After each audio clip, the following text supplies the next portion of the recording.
நம்ம தளபதி விஜய் ரொம்ப நல்ல மனிதங்க. இவரை மாதிரி ஒரு நல்லவர் எந்த ஹீரோவுமே இருக்க மாட்டார். ஏன்னா இன்றைக்கி அவரோட சம்பளம் 150 கோடிக்கு மேலே.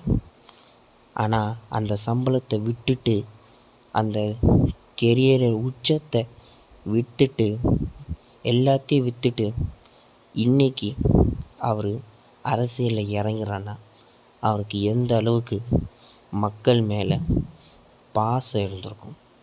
இந்த மக்களுக்கு நம்ம ஏதாச்சும் ஒன்று பண்ணணும், நம்மளுக்கு பண்ணாத இந்த மக்கள். நம்ம இன்றைக்கி இவ்வளோ பெரிய 150 கோடி சம்பளம் வாங்குகிறோம், இன்றைக்கி நம்ம இவ்வளோ பெரிய ஸ்டாராக இருக்கோம் அப்படின்னா அதுக்கு நல்லதான். இது இவரே மாதிரி தளபதி மாதிரியே கேப்டன் இருந்தாருங்க. அவர் அதே மாதிரி தாங்க, ரொம்ப நல்லவர் கேப்டனும் பார்த்தீங்கன்னா சினிமா நடித்தார். அப்புறம் அரசியலுக்கு வந்து எதிர்க்கட்சி தலைவரானார் 2011 கேப்டன். அந்த கேப்டன் மாதிரி தளபதி இன்றைக்கி அவரும் 30 வருஷம் தான் திரும்ப நடித்தார். கேப்டனும் ரொம்ப நல்ல மனிதன். அவர் மாதிரி இவரும். இப்போ இவங்க 2 பேரும் மாதிரி ஒரு விஜயகாந்த் இவங்க 2 பேரும் எப்படி சினிமாலேருந்து விட்டு அரசியலுக்கு போன இந்த மாதிரி ரஜினி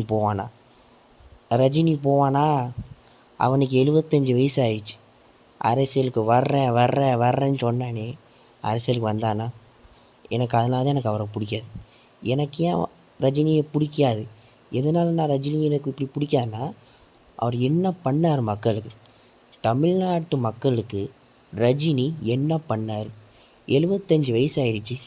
100 கோடி பணத்தை வாங்க வேண்டியது, நடிக்க வேண்டியது, போக வேண்டியது, அவ்வளோதான். இன்னொரு 10 படம் நடிப்பான். ஒரு படத்துக்கு 150 கோடி, 10 படத்துக்கு 1500 கோடி சொத்தை சேர்ப்பான், வீட்டை கட்டுவான், காரை வாங்குவான், அவன் ஜாலியாக இருப்பான். மக்களுக்கு என்ன பண்ணுவான்? அதனால தான் தளபதிக்கு ஃபேனாக இருக்கிறது நல்லது. ரஜினிக்கு ஃபேனாக இருந்து என்ன பிரயோஜனம்? நான் தளபதி ஃபேன்னு நான் சொல்லுவேன். ஏன்னா எங்கள் தளபதி ரொம்ப நல்லவர்.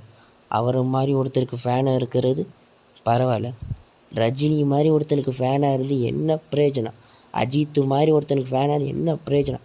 என்ன பண்ணுறாங்க அவங்க 2 பேரும் தமிழ்நாட்டுக்கு? விஜய் மாதிரி